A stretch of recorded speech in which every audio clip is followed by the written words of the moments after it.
अस्सलाम वालेकुम नाजरीन, आप देख रहे हैं सज्जाद जानी कुकिंग। मैं आपका कुक सज्जाद जानी, मेरे साथ मेरी कुकिंग वाली सारी टीम, ठीक है जी। और आज हम आपको एक बहुत लजीज, मज़ेदार और उंगलियां चाटने वाली रेसिपी चिकन कढ़ाई, जो आप बाज़ार से खाते हैं, अक्सर आपको मज़ा आता है, अक्सर नहीं आता, और बनानी सिखाएंगे।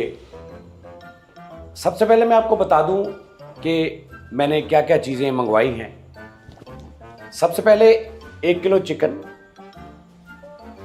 घी, जो जो चीज़ें आपको चाहिए, 4 से 5 टमाटर, 3 से 4 प्याज, ये 1 थूम, हरी मिर्च, दही और ये कढ़ाई